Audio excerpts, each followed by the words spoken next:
this is Kenyetta with Relentless Counseling, and I'm coming you today to talk about fear. Before we get started, I want to take this time to thank everyone who has been going to work day in, day out, risking their lives, their family lives, to be able to supply the needs of every American, everyone around the world. I want to have this time to thank you for your dedication, for your integrity, and for the passion that you have to help others. Thank you. Well, as I mentioned before, we're going to talk about fear.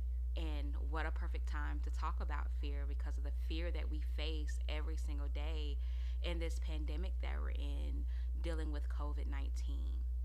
Not only is there fear around the virus itself, there's also fear of how it impacts our lives on a daily basis.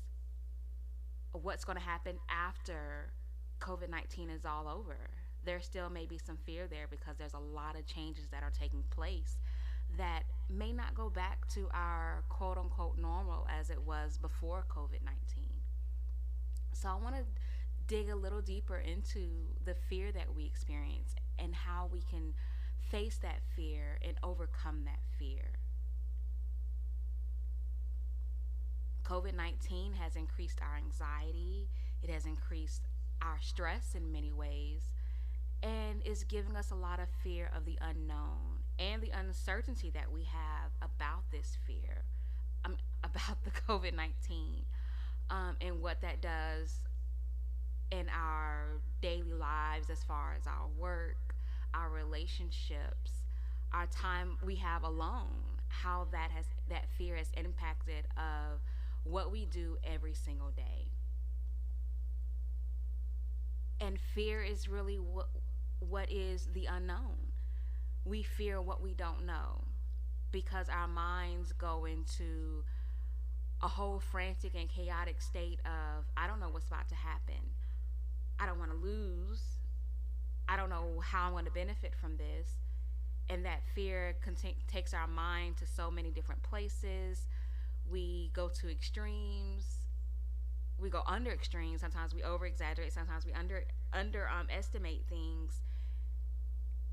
And we forget about, okay, in the moment, what can I do right now? COVID 19 is here. We're dealing with it right now. What do I do now? We can't always think about the future. Sometimes we have to stay in the present because a lot of changes are happening right now, and we have to figure out how can we adjust. How can I adjust to working from home? How can I adjust to not working at all right now? And I'm mentioning a lot about our work because a lot of our lives tie around our jobs and how we financially take care of ourselves and take care of our families. So our fear is very strong in that aspect. But even in just that aspect alone, it has a domino effect and it appears in every other aspect of our lives. In our spirituality, where, okay, where does fear fit into that? It fear into our social lives. Okay, I can't be around my family members, all my family members right now. I can't be around my friends. I have to practice social distancing. For some people, it is peace and happiness right now of having alone time. And for others, they're definitely having extreme anxiety of not being able to talk to their friends or their family or being able to see them, whether it's their grandparents, whether it's their parents, and for some people, their children right now. We've lost a lot of lives due to COVID 19. A lot of lives are lost and they had to be alone. Their families couldn't say goodbye to them. And that's scary and painful, and it brings our mental status to a different level that maybe a lot of us have never experienced before. So I want to take this time right now while we're discussing death and all the pain that is impacted on us from COVID 19. I want to take a brief silent moment for those who have lost their lives.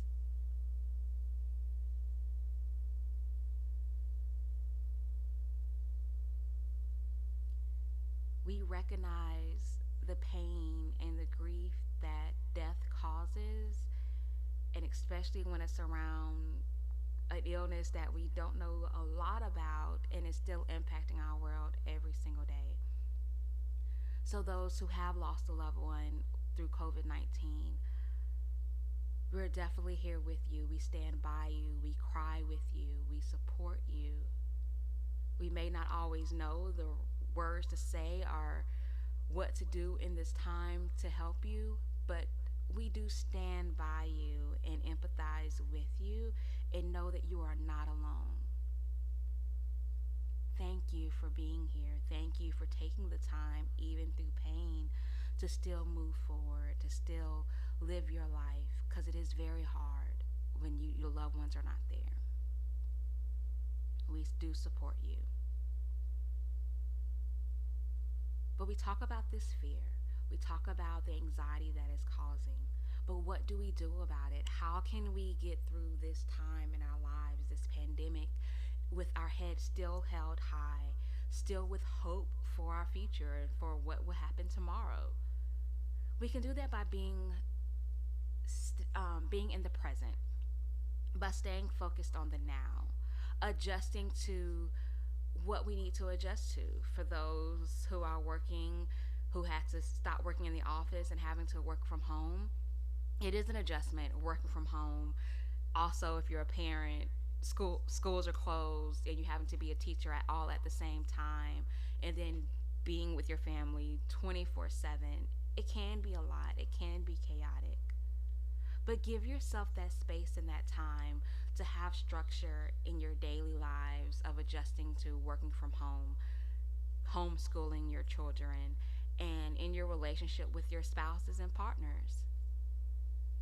Structure your time. Well, this time, okay, this time I spend with my children. This is the time that I teach.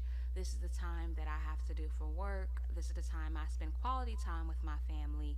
And make sure, it's very important, that you have time in your schedule where you have your me time to go through your coping skills, whether that's reading a book, whether that's meditation, watching TV, writing in your journal, whatever that is that gives you that space to be calm, to be relaxed, to be, your happiness that makes you happy.